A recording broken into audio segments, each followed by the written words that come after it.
As promised, in our study today, we are going to discuss the great controversy and Daniel 11. Now, when I say the great controversy, I'm not speaking in general terms. I'm referring to the book, The Great Controversy, by Ellen White, as it relates to Daniel chapter 11. And as we begin our study, I would like to remind you that in the book of Daniel, we have four prophetic outlines. Four prophetic outlines which cover similar material. Not identical, but similar. They follow the same sequence.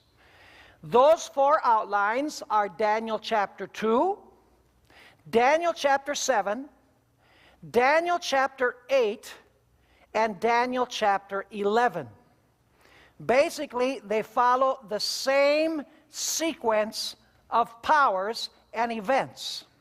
And so if we want to understand fully what has happened and what is going to take place in the future, we need to compare these four prophetic outlines and include all of the material together so that we might catch a complete view. You see, Daniel 2 gives us one perspective. Daniel 7 gives us an additional perspective. Daniel 8 gives us still another. And Daniel chapter 11 completes the cycle. But each outline has details which the other outlines doesn't have. And so we need to study all four of them and then put all of the material together. So as we begin, I would remind you once again that Daniel has four prophetic outlines. Daniel 2, Daniel 7, Daniel 8, and Daniel 11. Actually, you could say Daniel 8 through 10 and Daniel 11 through 12. But the outline itself is in Daniel 8 and in Daniel 11. Now, another very important point that we need to remember is that in Daniel chapter 7, the last power, the last human power which will rule on this earth is the little horn. We noticed that, didn't we? The little horn has two stages. One during the 1260 years, Revelation 13 says its wound will be healed, and after its wound is healed, it's going to rule the world, and finally it's destroyed when Jesus comes. So the last human power, the last human kingdom on planet Earth in Daniel 7 is the little horn.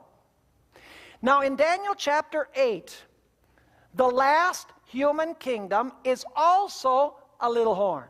We're going to notice that in a few moments. The little horn represents the same thing as the little horn of Daniel chapter 7. In Revelation chapter 13, the last power is the beast. You might say, well, wait a minute. The second beast that arises from the earth, that is the last power. But we need to remember that that beast which arises from the earth has primarily one purpose, and that is to give the power back to the first beast. In other words, the second beast does not rule by itself. Its purpose is not to rule the world itself, but to use its clout to restore the power to the beast. Are you understanding what I'm saying? Everything that this second beast does, it does with reference to the first beast.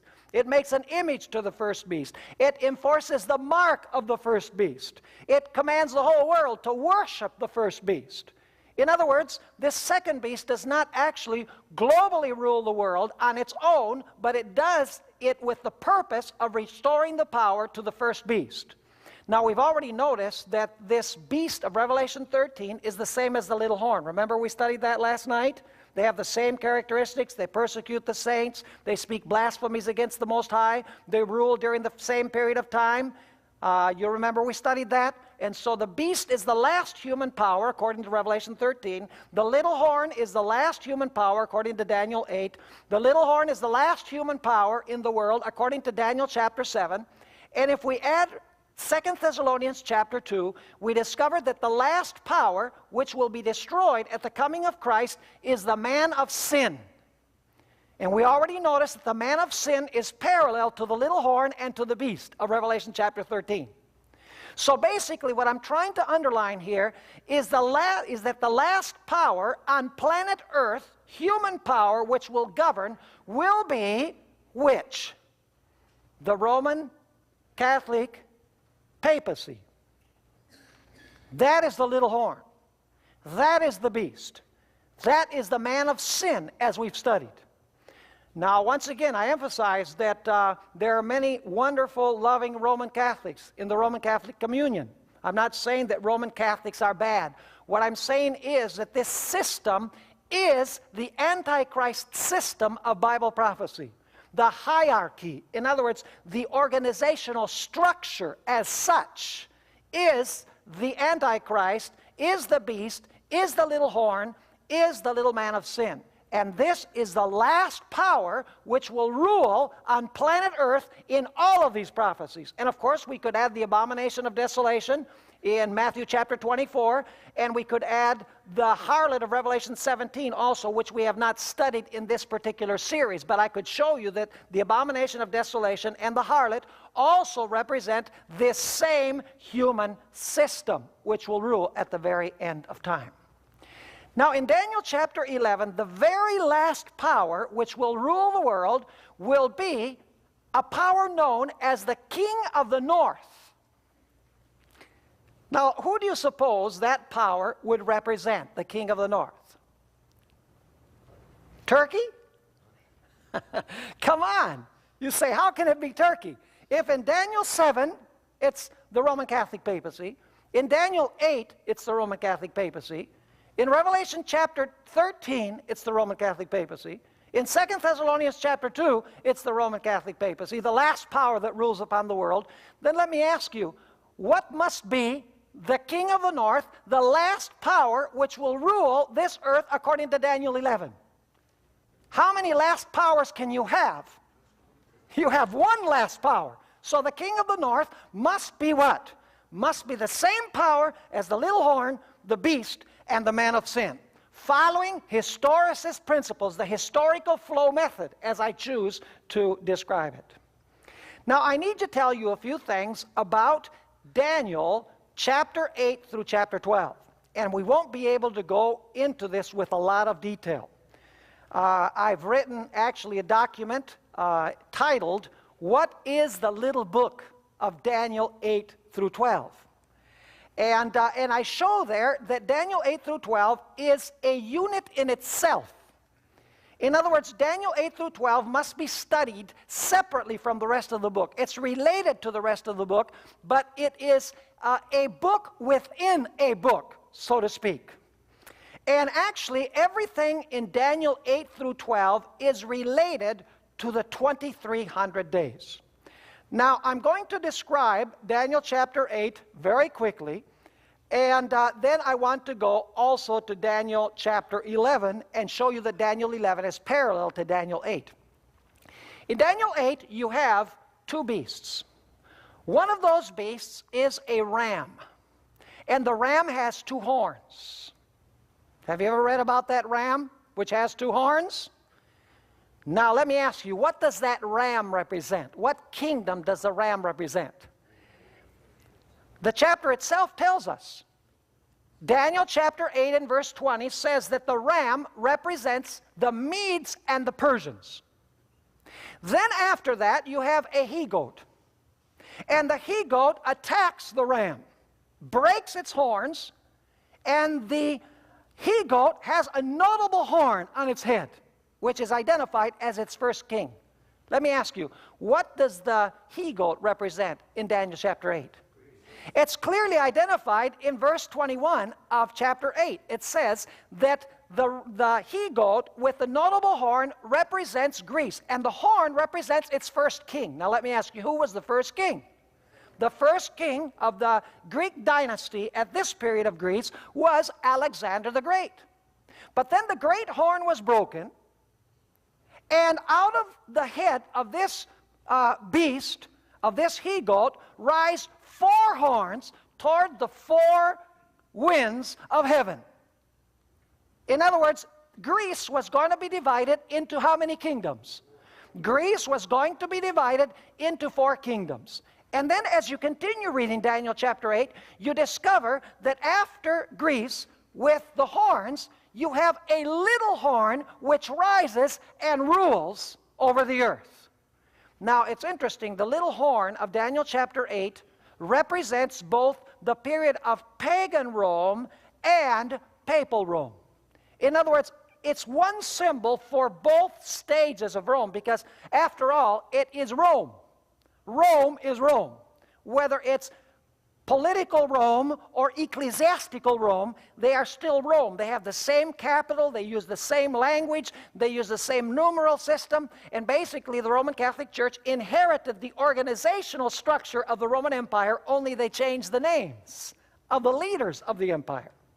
And so in Daniel chapter 8, you have a little horn, just like you have in Daniel chapter 7 after Greece. Are you following me so far?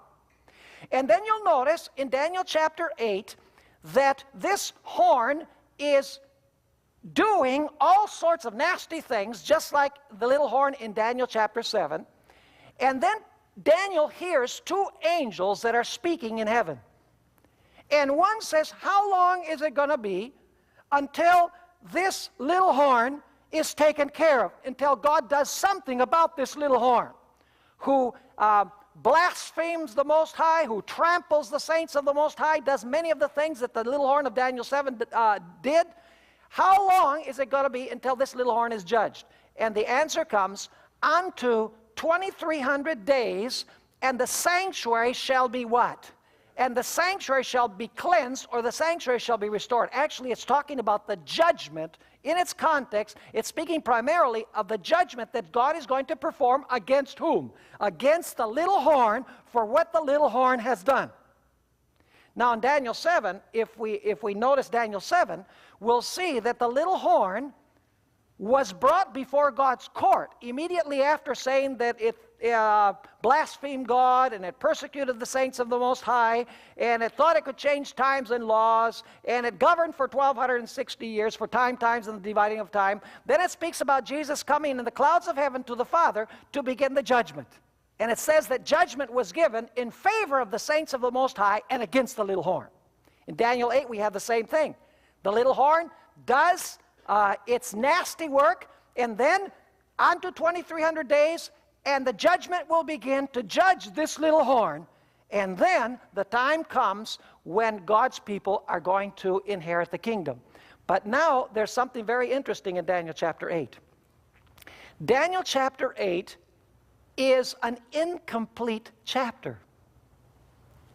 Because even though Daniel hears these two angels speaking, and he hears unto 2,300 days, and the sanctuary shall be cleansed, actually, as we've studied previously, Daniel did not understand the meaning of the 2,300 days. He knew that the 2,300 days were actually what? Years. You see, he felt that God was going to extend the 70 years of captivity. He says, God said that we're going to be 70 years, and then the sanctuary is going to be restored. But now he's saying 2,300 days or 2,300 years and the sanctuary will be restored. He says, I can't understand the 70 years as they relate to the 2,300 years. And so in Daniel chapter 9, he begins praying to the Lord. He says, Lord, please give me understanding. Maybe our sins are so great. Maybe Israel has gone so far astray from you that you've decided that 70 years of punishment isn't enough. You've decided to extend the period to 2,300 years. And Daniel is praying to God. He says, don't delay. In chapter 9 and verse 19, he says, please, Lord, don't delay. And then, of course, Gabriel is sent back in Daniel chapter 9.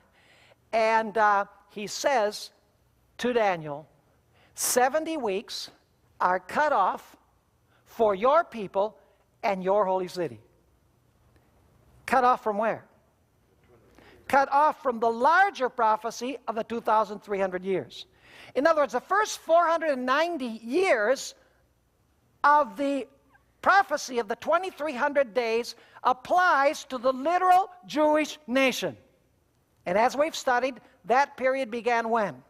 From the going forth of the word to restore and build Jerusalem, which is 457 BC. And it takes us to what date? 34 AD, when Stephen was stoned. So the first segment of the 2,300 days are the 490 years, which are mentioned by Gabriel and explained by Gabriel in Daniel chapter 9. Let me ask you then, does Daniel 9 bear a very close relationship to Daniel chapter 8? Of course. You see, at the end of chapter 8, Daniel, when he hears about the 2,300 days or years, you can read it in the last verse, verse 27 of chapter 8, he gets sick.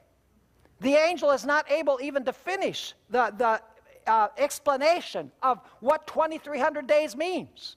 And so the explanation is suspended. But in chapter 9, Daniel is praying for understanding, and Gabriel is sent, and Gabriel gives him understanding. And he says, the 2300 days will begin with the going forth of the word to build, to restore, and to build Jerusalem. That's when the 2300 days will begin. The first 490 years are the first segment of the 2,300 years. Are you understanding what I'm saying? So Daniel 9 provides the beginning date for the 2,300 days of Daniel chapter 8. So is Daniel 9 related to Daniel 8? Most certainly, yes. It gives us the starting point for the 2,300 days or the 2,300 years. You see, God wouldn't say unto 2,300 days and the sanctuary would be cleansed and then not give any beginning point for the 2,300 days. He'd say, well, you just guess when they start. No. In Daniel 9, God gives us the starting point. It's when the command is given to restore and to build Jerusalem. 457 BC. Now what about Daniel 10? Is Daniel 10 related to the 2,300 days? It most certainly is. In Daniel 10, basically what you have is a battle. There is a power which is known as the Prince of Persia, which if you read Daniel chapter 10, you'll see very clearly that it is a reference to Satan. He's working behind the scenes upon the minds of the kings of Persia to keep them from giving the decree which will lead to the fulfillment of the 70 weeks. Basically, what the devil is doing, he's trying to influence the kings of Persia, telling them, don't let those people go. Don't let them go back to their city. Don't let them go back to establish their religion. Why would the devil want to keep the Persian kings from giving the decrees to rebuild the temple and to rebuild the city and to restore the city? Because if that is not fulfilled, the 70 weeks will not what? The 70 weeks and the 2,300 days will not begin according to schedule. And so there's this battle going on between the Prince of Persia and Gabriel, two angelic beings. And do you know that this Prince of Persia is so powerful that Gabriel is not able to prevail against him? And so it says there in the last part of Daniel chapter 10 that Michael, the great prince, one of the great princes, comes and he helps Gabriel in his struggle with the Prince of Persia. And as a result, the kings of Persia give the decrees that will make the fulfillment of the 70 weeks and the 2,300 days possible. Are you following me so far? Yes or no? Is Daniel chapter 10 related to Daniel 9 and related to Daniel 8? Of course. See, Daniel 8 introduces the 2,300 days, gives no beginning date, because Daniel got sick. So in Daniel 9, God says, I'm going to tell you when the 2,300 days begin. From the going forth of the word to restore and build Jerusalem. That's when they start. And there's going to be 490 years which will apply to the Jews. That belongs to your city and it belongs to your people. In Daniel chapter 10, you have the struggle between Gabriel, which by the way took the place of Lucifer, and Satan, the prince of Persia, Gabriel trying to convince the kings of Persia to give the decrees which will fulfill the prophecy of the 70 weeks, and the prince of Persia, Satan, trying to get them to go against and not give the decrees. But of course, it says there that Michael, along with Gabriel, prevail, and the decrees are given right on schedule. Now we've come to Daniel chapter 11. Daniel 11 begins at the same place where Daniel 8 began. Are you with me? You know, unfortunately, we can't read every single verse. What I'm trying to do this evening is give you a global view. You know, I have 20 tapes in a series I did on Daniel, just on Daniel 11. And so how do you cover probably 25 hours of material in 1 hour? It's impossible. So all I can do is give you a global view. By the way, those tapes are available from Secrets Unsealed. If some of you feel really ambitious and you want to sit down, it's not the type of thing that you want to put in your cassette player if you're driving down the highway. You have to have your Bible with you, and you have to have your study and resource materials, your notebook, and you have to be able to stop and return the tape and listen again to make sure that you're catching everything that I'm saying, because it's a very intensive, very in-depth study of Daniel chapter 11. But what I want you to see this evening is the global view. If you read Daniel chapter 11, you're going to discover that it begins at the same spot that Daniel 8 began. Daniel 8 began with which kingdom? The ram, with the Medes and Persians. It continued with which kingdom? With Greece. And then Greece was divided into what? Into 4 kingdoms. Let me show you that. Daniel chapter 11. We'll read these verses. Daniel chapter 11, and I want to start reading at verse 2. And now will I show thee the truth. Behold, there shall stand up, by the way, stand up means begin to rule, begin to reign, shall stand up yet 3 kings, where? In Persia. So when Daniel 11 begins, it begins in which kingdom? In Persia. And the 4th, that is the 4th king of Persia, shall be far richer than they all, and by his strength, through his riches, he shall stir up all nations against the realm of Grecia. If I had time, I would show you that this 4th king is Artaxerxes the first, who gave the decree to restore and build Jerusalem. Interesting that it would begin with this very king. Now notice verse 3. And a mighty king shall stand up, that shall rule with great dominion and do according to his will. This is speaking about the same as a notable horn on the he-goat. Verse 4. And when he shall stand up, his kingdom shall be broken, and shall be divided toward the what? Toward the 4 winds of heaven. Is that the same as the 4 horns that came up from the head of the he-goat? Yes. So did you begin with Persia in Daniel 11? Absolutely. Did you continue with Greece in Daniel 11?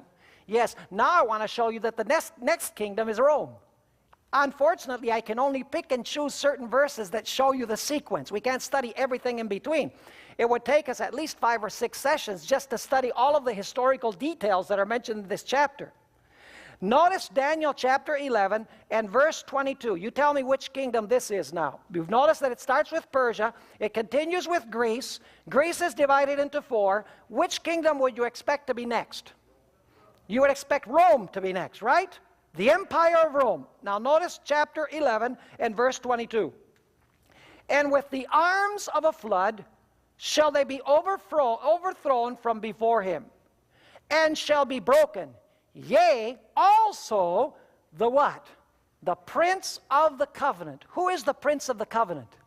The Prince of the Covenant is Jesus. And it says here that the Prince of the Covenant was going to be what? Was going to be broken. Now let me ask you, when was Jesus broken according to Bible prophecy? He was broken when the Empire of Rome crucified him by instigation of the Hebrew nation. In other words, in Daniel 11 and verse 22, where are we in the sequence? In the sequence, we are at Rome. Now, which would you expect the next stage to be? Let's just guess. What would be the next stage? Well, it must be papal Rome. During which period? During the 1260 years, correct? Now, let's go to Daniel chapter 11. Daniel chapter 11, and let's read starting, I wish we could go all the way from verse 30, because verse 30 actually begins this last power. It says in verse 36, and the king, the same as the little horn, same as the man of sin, same as the harlot, same as the abomination of desolation, same as the beast, only here he's called what? He's called the king. And the king shall do according to his will. And he shall exalt himself and magnify himself above every god. Where did we see that expression somewhere before? Do you remember that we studied that phrase? Where is it? It's in Daniel 7, but it's more specifically in another place. He shall exalt himself. He shall sit in the temple of God, showing himself that he is what? God. Where is that? 2 Thessalonians 2. In fact, the Apostle Paul, when he talks about the man of sin, is quoting this verse. Are you with me or not? Who is the man of sin? We've studied this. It's the papacy. So who must this power be? The same. And so it says, he shall do according to his will. and he shall exalt himself and magnify himself above every god, and shall speak what? Marvelous things against the God of gods. Is that what the little horn did? Yes or no? Of course. And shall prosper. Is that what happened to the little horn for 1260 years? Did things go well for him? Absolutely. Shall prosper. Till the indignation be accomplished. This is speaking about God's punishment. This is speaking about the pouring out of the 7 last plagues. Until the indignation be accomplished. For that is determined shall be done. Neither shall he regard the God of his fathers. That is the God of the fathers of the church. In other words, the apostles, the God of the apostles. Nor the desire of women. This is a reference to the practice of celibacy in the church. If I had time, I would go into that in more detail. It continues saying, for he shall magnify himself above all. Verse 38, but in his estate shall he honor the God of forces.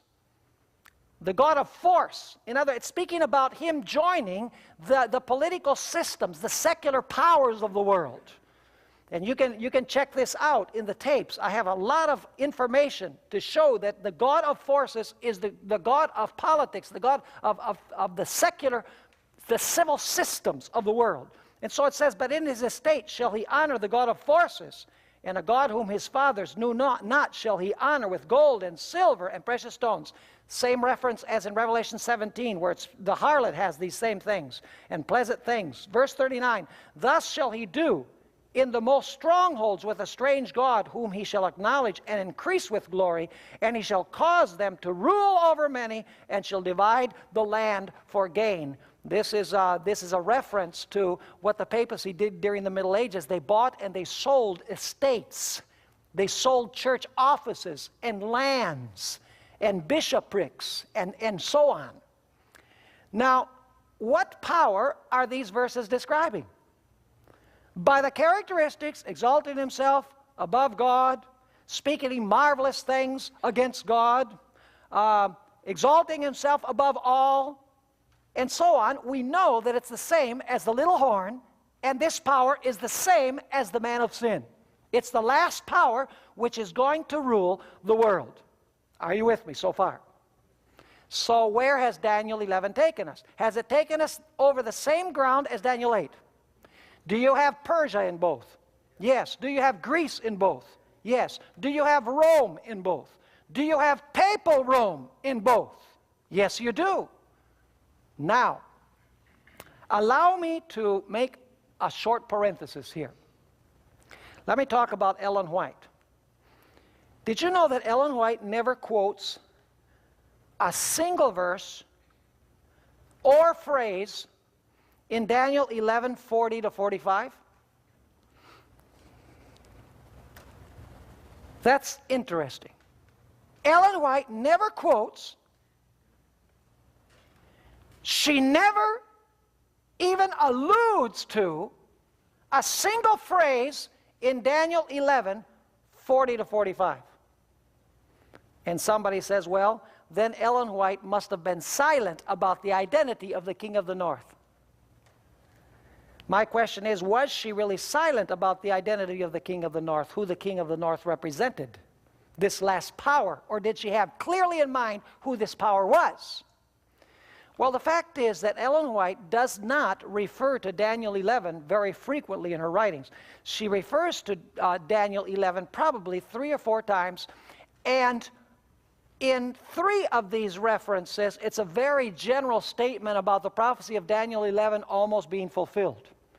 But there is one passage that Ellen White quotes from Daniel chapter 11. And I'd like to read that passage. It is found in Manuscript Releases, volume 13, page 394. She actually quotes Daniel 11:30 to 36. Now notice what she says. We have no time to lose. Troublous times are before us. The world is stirred with the spirit of war. Soon, the scenes of trouble spoken of in the prophecies will take place. Now notice this. The prophecy in the 11th of Daniel has nearly reached its complete fulfillment. According to Ellen White, has Daniel 11 mostly been fulfilled already in her day when she wrote this? Yes, because she says the prophecy of the 11th of Daniel has nearly reached its complete fulfillment. In other words, we are in the final stages of the fulfillment of Daniel 11. Do you think that might be verses 40 to 45? I don't think so. I know so. She continues saying, listen to this, much of the history that has taken place in the fulfillment of this prophecy. Are there some things from this prophecy that have already been fulfilled, according to her? Yes. She says, much of the history that has taken place in the fulfillment of this prophecy will be repeated. So many of the scenes that took place in the past are going to be what? Are going to be repeated. Now, which parts are going to be repeated? Well, notice that she says this. In the 30th verse, a power is spoken of that shall be grieved and return and have indignation against the Holy Covenant. So shall he do. He shall even return and have intelligence with them that forsake the Holy Covenant. She's quoting Daniel 11 and verse 30. And then she quotes Daniel 11, 31 to 36. I'm not going to read the whole passage, but she's actually quoting Daniel 11, 30 to 36. Let me ask you, according to Ellen White, have these scenes already been fulfilled in this passage, yes or no? Being that that was a very weak yes, I will read it again.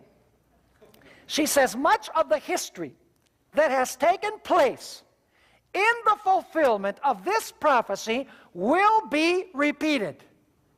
In the 30th verse, a power is spoken of that shall be grieved and return and have indignation against the Holy Covenant. So shall he do. He shall even return and have intelligence with them that forsake the Holy Covenant. And then she quotes Daniel chapter 11, verses 31 to 36. Then she says this, scenes similar to those described in these words will take place. Have these things been fulfilled already in the mind of Ellen White? In the past? Yes. Does she say that many of these scenes will be repeated? Yes. I'm going to explain in a minute why. She then says this, we see evidence that Satan is fast obtaining the control of human minds who have not the fear of God before them. Let all read and understand the prophecies of this book, for we are now entering upon the time of trouble spoken of. And then she quotes Daniel chapter 12 and verses 1 to 4. So for her, Daniel 12, 1 to 4 is future, whereas Daniel 11, verses 30 to 36 are in the what? In the past. Now, when she says that Daniel 11, 30 to 36 is in the past, is she talking about the past history of the Medes and Persians? Do you think?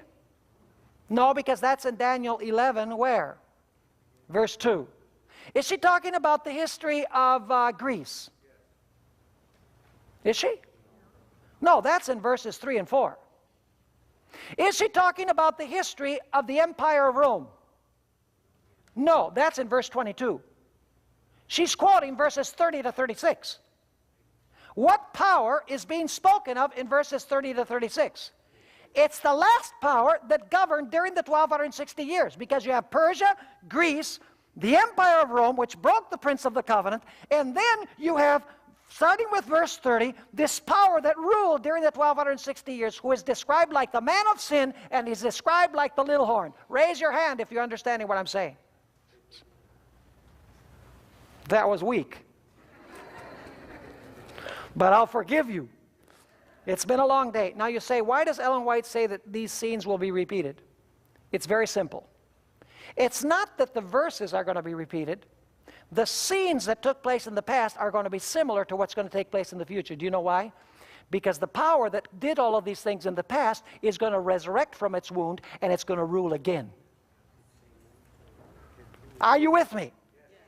In other words, Daniel 11, 30 to 39 is not going to be fulfilled again. What's going to happen is because the same power that ruled during that period is going to resurrect once again from the deadly wound that it received. It is going to behave the way that it did at that time in Europe, only at the end of time it's going to be on a global scale. Are you understanding me? Yes. Good. Now, we need to go to Daniel chapter 12 and verse 1. Ellen White does not quote any verse from Daniel 11:40 to 45. So some people say Ellen White didn't have anything to say about Daniel 11:40 to 45. Not so fast. Does Ellen White understand which power is being spoken of in the verses before Daniel 11 verse 40? Does she know what power it's talking about? Yes. Now we need to go to Daniel 12 and verse 1, which comes after the verses that she doesn't quote. See, we studied the verses before. She identifies that as the period of papal power. She skips Daniel 11:40 to 45. Doesn't say anything about those verses, but then we need to ask, does she have anything to say about Daniel 12 and verse 1? And the answer is yes. She has several quotations of Daniel 12 and verse 1. First of all, let's read Daniel 12 and verse 1. It says there, and there are 3 points that I want us to notice from this verse, and at that time shall Michael stand up. What does the expression "at that time" indicate? Is there any connection with the previous verse? Any connection with the previous passage? What do you think? If it starts at that time, you say, which time? It has to be the time which has just been discussed in the previous chapter. At that time, Michael shall stand up. That's the first event that I want you to notice. At that time, Michael shall stand up. By the way, that means he will begin to reign. Have you ever read in the Spirit of Prophecy where Ellen White says that Jesus is going to change from his priestly robes to his kingly robes? People say, where did Ellen White get that from? We need to learn to use our heads. See, Ellen White doesn't say things that aren't in the Bible. The trouble is we're too lazy to find them in the Bible. Let me ask you, how is Jesus garbed today? According to the book of Hebrews, he's garbed, or he's dressed as a high priest. How is Jesus garbed when he comes the second time? Revelation 19 says that he's garbed as a king. Now, if now he's garbed as a priest, and when he comes he's garbed as a king, he must have changed at some point. And he begins to rule when probation closes. Is that when Jesus begins to reign? When probation closes? Yes. And so it says, at that time Michael shall stand up, the great prince which standeth for the children of thy people. And there shall be, here's the second point, there shall be a time of trouble such as never was since there was a nation, even to that same time. Is there a sequence in this verse? Michael stands up, begins to rule. Then what comes after that? After that comes a what? A time of trouble. And then notice it says, at that time, which time? At the conclusion of the what? No. At the end of the what? Of the time of trouble. It's just talked about the time of trouble. It says, at that time, at the time of trouble, what will happen? Thy people shall be what? Delivered. The question is, delivered from whom? Delivered from this last power. We're going to notice it in a minute. At that time, thy people shall be delivered. Everyone that shall be found what?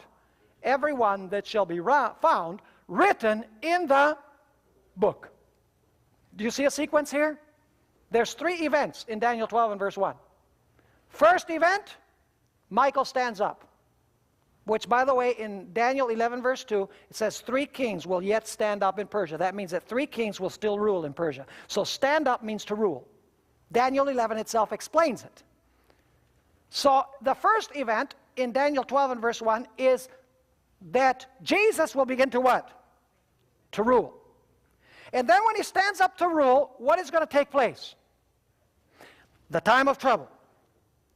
And when the time of trouble is transpiring, what is going to happen? God's people will eventually be what? Delivered from the time of trouble and from their enemies. Everyone who is found what? Written in the book. Is this clear in your mind?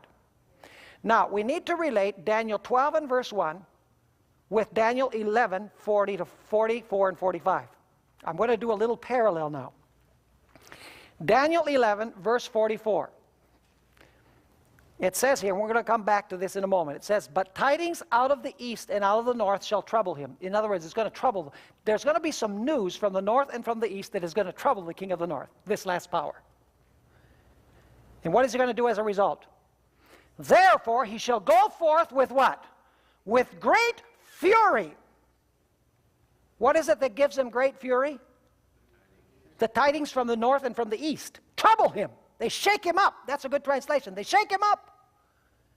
And he goes out as a result with great fury to destroy and utterly make away many. By the way, that's parallel in Daniel chapter 12 and verse 1 with the standing up of Michael. Verse 45, and he shall plant the tabernacles of his palace between the seas, and actually the King James has a bad translation. It is between the seas and the glorious holy mountain. The glorious holy mountain is what? Zion. And what city is there? Jerusalem. And by the way, this word seas here is a poetic plural which refers to the Mediterranean. The Mediterranean is referred to in the poetic portions of the Old Testament with the plural seas, because big seas were not spoken of as sea, but as seas. In other words, this power is going to set up the tents of his palace between the Mediterranean and Jerusalem. You say, well, that sounds pretty literal. Do you actually think that this battle is going to take place in the Middle East? What is Jerusalem today? Where is Jerusalem today, according to what we've studied? Who is Israel today? Israel is what? Worldwide. What is Babylon, who wants to destroy Israel? It's a worldwide system. So this valley between the seas and the holy, glorious mountain, is that a literal place? No. It's referring to the wicked in the world gathering against God's righteous people where? Everywhere in the world where they're found. And why does he set the tents of his palace there? Because he wants to what? He's filled with fury, and he wants to what? He wants to destroy God's people. That is parallel to the time of trouble of Daniel 12 and verse 1. Are you following me or not? But then it says, in verse 45, he shall plant the tabernacles of his palace between the seas and the glorious holy mountain. Yet he shall come to his end, and none shall help him. That is parallel to the part in Daniel 12 verse 1 where it says, at that time your people shall be delivered, everyone who is found written in the book. Are you following me? So Daniel 12 and verse 1 is actually describing the three stages or three events of Daniel 11 verses 44 and 45. Daniel 11:44 first of all says that tidings from the east and the north will trouble him, and he will go out to what? To destroy God's people. And when he goes out to destroy God's people, at that time, what is Jesus going to do? Jesus is going to stand up in favor of his people, it says here in Daniel chapter 12 and verse 1. Then it says that the king of the north plants the tents of his palace between the seas and the glorious holy mountain. In other words, he surrounds spiritual Israel to what? With the intention of destroying it. And that is parallel to the time of trouble such as never has been seen of Daniel 12 and verse 1. And in Daniel 11:45, where it says that the king of the north comes to his end with none to help him, is parallel in Daniel chapter 12 and verse 1, where it says God's people will be what? Will be delivered from his power. Everyone who is found what? Everyone who is found written in the book. Now we need to go back to Ellen White. So far so good? Now we need to go back to Ellen White. Because I said that Ellen White does quote Daniel 12 and verse 1. Is she clear about Daniel 11:30 to 39? Yes, that's the period of the first period of papal supremacy. Now you say, what about what happens after verses 40 to 45? Does she have anything to say? Ellen White actually quotes Daniel 12 and verse 1, and let me tell you where she quotes it. This verse, Daniel 12 and verse 1, she quotes to begin the chapter in the great controversy titled The Time of Trouble. In fact, at the very beginning of the chapter on the time of trouble, she quotes Daniel 12 and verse 1. Before she makes any commentary, she actually quotes Daniel chapter 12 and verse 1. Now, what's particularly interesting is that after she quotes Daniel 12 and verse 1, she describes the time of trouble, how all of the wicked will gather against God's people, how the faith of God's people will be severely tested, how they will be thrown in prison, how they will be persecuted. None will die, she says, but they will suffer hunger and they will suffer thirst. And some will be abandoned in prison, apparently abandoned, forsaken by God. She says their faith will be severely tested. She describes the terrible time of trouble such as never was since there was a nation, according to the way the Bible describes it. You know, it's interesting that after the chapter on the time of trouble, do you know what the next chapter in Ellen White's book, The Great Controversy, is titled? God's People Delivered. Now, wait a minute. What does that bring to mind? She's spoken about the time of trouble. She's speaking about God's people delivered. Is she still in Daniel chapter 12 and verse 1? Yes, she is. And do you know what's interesting? Let me give you the pages. The page where she begins with the time of trouble is page 613 of Great Controversy. The place where she begins the chapter, God's People Delivered, the title is page 635. That's a long chapter on the time of trouble. And then, interestingly enough, on page 637, immediately after speaking about the deliverance of God's people, Ellen White quotes Daniel chapter 12 and verse 2, where it speaks about many who rest in the dust of the earth will be raised, some to everlasting life and some to everlasting contempt. Does Ellen White quote Daniel chapter 12 and verse 1? Is she clear on Daniel 12 and verse 1? She sure is.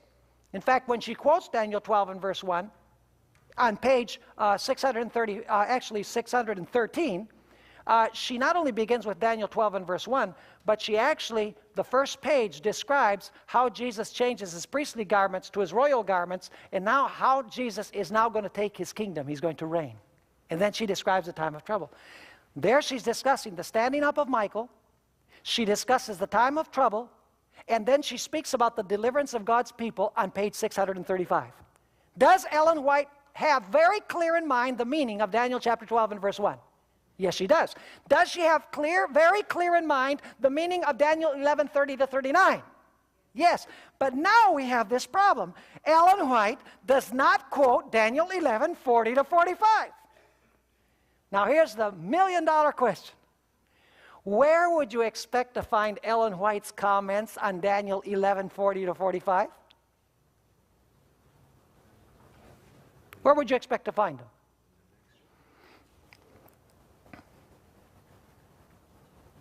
Hello? Anybody out there? Let's put our thinking caps on. Next chapter after which one? Why would she put that? That would reverse the order. Daniel 11:40 to 45 is before Daniel 12:1. Hello? Where would you expect Ellen White's comments on Daniel 11:40 to 45? She's already identified 30 to 39 as the papacy during the 1260 years. She's already identified the standing up of Jesus to close the door of probation, the time of trouble, and the deliverance of God's people, and the special resurrection of Daniel chapter 12 and verse 2. Where would you expect her to make her comments on Daniel 11:40 to 45? It must be in the chapters immediately preceding the chapter on the time of trouble. You're not with me, are you? Yeah or no? Well, let me repeat it again. If she's commenting Daniel 12 and verse 1 in Great Controversy, page 613, that whole chapter that begins on page 613, that's 12:1. But she doesn't say anything apparently on Daniel 11:40 to 45. Where would you expect her to find her comments on Daniel 11:40 to 45? It would have to be in the chapters immediately preceding her quoting Daniel 12:1. Are you with me now? Yes, and the question is, what do you find in Ellen White's book, The Great Controversy, before Daniel chapter 12 and verse 1? Before I answer that question, there are two things that I want to cover. Number one, I want to read a quotation from Louis F. Weir, who wrote a book called The King of the North at Jerusalem. Very, very good book, where he establishes an important principle that we've spoken about before. He says this: when passing over into the Christian era, there is an automatic transition from literal to spiritual Babylon, from literal to spiritual Jerusalem, from literal lands of Israel and Babylon to their spiritual antitypes. Do you understand what she's saying? She's saying now that Babylon is no longer that literal place over in Iraq. She's saying that Jerusalem is no longer that city over there in the Middle East. She's saying that Babylon is spiritual and worldwide. And that Jerusalem is spiritual and worldwide, because Jerusalem is composed of Israelites, and Israelites are those who have joined Jesus, and those who have joined Jesus are all over the world. That's what Louis Weir is saying, and Ellen White is applying the same principle. In other words, we get rid of the geographical limitations that are given in the passage, and we apply the spiritual meaning of these geographical locations. Now let me describe some interesting details about the sequence of events in Daniel 11, and I'm going to have to do this very quickly. In Daniel 11, it speaks about, at the time of the end, the king of the south pushes at the king of the north. That word pushes means to attack with horns. It's the same word that is used in Daniel 8 where the he-goat is trying to gouge the ram with his horn. In other words, he wants to destroy him. So is there going to be a power at the time of the end who's going to try and destroy the king of the north? Absolutely. But then it says that the king of the north rises against the king of the south like a tempest. In fact, it says that he overflows and passes over. He enters even into the glorious land. By the way, the glorious land is Israel. But remember that we're dealing here with what? We're dealing here with symbolic language. We're not dealing with the literal Jerusalem. We're dealing with spiritual Jerusalem. He enters the glorious land. And when he enters the glorious land, which, by the way, the glorious land today would represent the what? The church. The worldwide church, the Christian church. It says that some escape from the hands of the king of the north when he enters and conquers the glorious land. But it also says that others fall into his hands. Don't forget this. This is important. Then it says that he will go out to utterly destroy and make away many. But tidings from the north and the east will what? Will shake him up. And when he hears these tidings from the north and the east, he's going to what? He's going to go and try and destroy and make away, utterly eradicate a certain group of people. And then he plants the tents of his palace between the seas and the glorious holy mountain to deliver a death blow. But when he's going to do that, he comes to his end, and he has no one to help him. That's the sequence of events in Daniel 11. Now, I said that Ellen White would comment on Daniel 11:40 to 45 in the chapters before the chapter on the time of trouble. Right? Now, what do you find in the chapters, say the 5 or 6 chapters before the chapter on the time of trouble? Let me describe what you find in the writings of Ellen White, and I'll go through this quickly. She speaks about the wounding of the Roman Catholic papacy in the French Revolution. By the way, that is the attack on the king of the north, to try and destroy him. Then she speaks about how the wound begins to heal, and this system begins to take over the world. Then she describes that the papacy enters the United States, overtakes the United States, particularly Protestantism as represented in the United States. That's the entering the glorious land, by the way. Then she describes how the papacy ascends to global power. And how when crunch time comes, many who have been in the remnant church will be overcome by this system and will abandon the remnant church. But she says that many will escape from the hand of this power and join God's remnant people. That's what's being described in Daniel 11. By the king of the north overcoming some, but some escaping from his hand. It's really describing the shaking. Then she describes how a national and finally a universal Sunday law will be proclaimed. And God's people will proclaim the message about the Sabbath, about the seal of God. By the way, do you know that in Revelation chapter 18, where it speaks about the angel that comes from heaven, that glorious angel that comes from heaven, fills the earth with his glory, condemns Babylon because Babylon is filled with demons and fornicates with the kings of the earth. In other words, it's mixing church and state. Do you know, interestingly enough, that message comes from heaven, and in the Bible, heaven is in the north. And in Revelation 7, the sealing of God's people, by the way, the seal is what? God's holy Sabbath. The sealing takes place by an angel that comes from the east. Tidings from the north and from the what? The east, concerning God's law, concerning the Sabbath. And what is that going to do with the religious powers of the world? They are going to become what? Infuriated, just like it says in Daniel chapter 11. The message that comes from the north and the east will infuriate the world. And then probation will close. And a death decree will be proclaimed against God's people. That's what's being described by the king of the north setting up his strategic tents in a place between the seas and the glorious holy mountain. He's in a strategic place in the valley of Megiddo, where all of the principal battles took place against literal Israel. In other words, he's gathering in a strategic place to deliver a final death blow against God's people. Only at the end, it's not going to be on a local level, it's going to be what?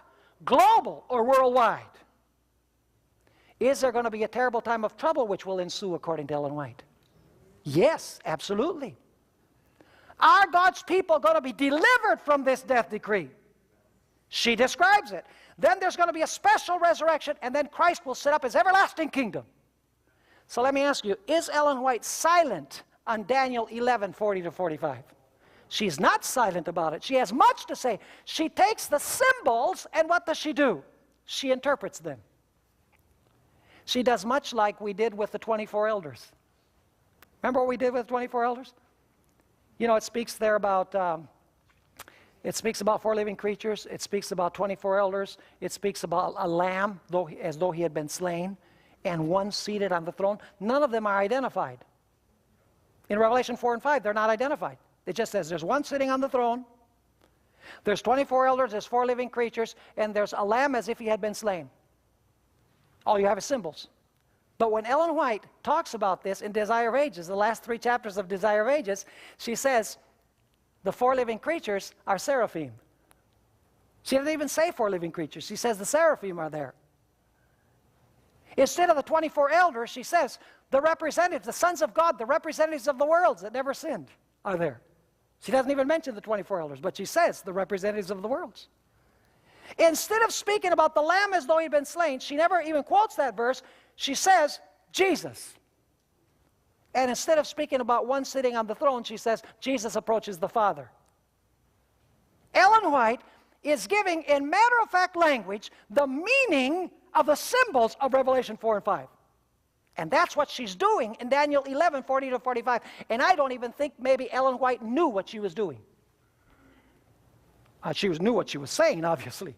But I'm not sure that she knew she was commenting in the chapters before the chapter on the time of trouble, that she was even commenting on events that are described in Daniel 11, verses 40-45.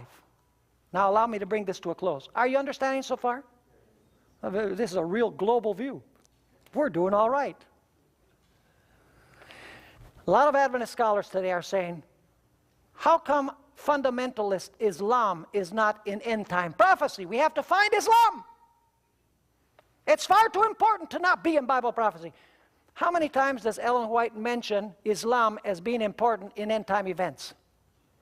None. In none of these chapters does she mention Islam as being important in the fulfillment of Bible prophecy. She doesn't even mention it. For her, the dangerous powers are the civil powers of the world uniting with the Roman Catholic papacy and apostate Protestantism. The dragon, the beast, and the false prophet of Revelation chapter 13, Revelation chapter 16. Those are the powers that she comments about. Nothing about Islam. So why do futurists today believe that the king of the south are the Arabs and the king of the north is Russia? And the kings from the east are the Chinese. And they're going to come against literal Israel. And there's going to be this fight over the oil of the Middle East. Anti-Semitic battle between the powers of the world and the Jews. Does Ellen White have anything to say about this? No, because she's following historicist principles. She's following the historical flow method. By the way, it's very dangerous for us to get our interpretation of prophecy from newspapers, movies, books, and television. It's been tried before in the Seventh-day Adventist Church by a man called Uriah Smith, who in many ways was a great scholar. He has many things of value. But in 1871, Turkey was in the news. And there was the idea that Turkey was going to transfer its capital to Jerusalem. And then Turkey was going to be destroyed in Jerusalem between the seas and the Holy Mountain. And that was what it was in the news. And so Uriah Smith, you know, when they were talking about transferring the capital of Turkey, he says, no, Turkey has to be in the Bible somewhere. Where? Oh, here it is, the king of the north. Is that any way to interpret Bible prophecy? To let the newspapers tell you what the Bible means? No. You go to the Bible and understand the Bible, and then you read the newspapers. Are you following me? And so Uriah Smith changed the interpretation of the king of the north. And for decades, the Seventh-day Adventist Church, the evangelists and the scholars were teaching that Turkey was the king of the north. Now you tell me, how can you have Babylon, Medo-Persia, Greece, Rome, in Daniel 2, in Daniel 7, in Daniel 8, but in Daniel 11 you have Persia, Greece, pagan Rome, papal Rome, and Turkey. How does that follow any biblical principles? It's a violation of biblical principles. Allow me to close by reading you one statement from James White, the husband of Ellen White. He says this: if the feet and 10 toes of the metallic image are Roman, if the beast with the 10 horns that was given to the burning of the flames of the great day be the Roman beast, if the little horn which stood up against the prince of princes be Rome, and if the same field and distance are covered by these 4 prophetic chains, then the last power of the 11th chapter, which is to come to his end and none shall help him, is Rome. Are you catching this logic? But if this be Turkey, as some teach, then the toes of the image of the 2nd chapter are Turkish. The beast with the 10 horns of the 7th chapter represents Turkey. And it was Turkey that stood up against the Prince of Princes in the 8th chapter of Daniel. The dangerous powers in this world, folks, are when the kings of the earth allow the Roman Catholic papacy to ascend to power again. Aided by the United States of America, the very country that God chose to separate church and state. The very country that incorporated into its Bill of Rights, in the amendments of the Constitution, that Congress shall establish no law, shall make no law, respecting an establishment of religion or prohibiting the free exercise thereof. The character of the United States is going to change when it caters to the papacy. And then God's people who speak out will be marked. That is reality. And even in the Adventist Church, many are trying to change this view. May God help us to proclaim the correct view, because there are many sincere people that are hungry and thirsting for the truth, and they need to know it. Let us pray. Father in heaven, we thank you for what we've been able to study this evening. We ask, Lord, that you will give us the opportunities and help us keep our eyes open to looking for chances to witness to people about these great things from your word. We thank you for having been with us in this series, and we ask that you will bless us as we return to our homes. We pray these things in the precious name of Jesus. Amen.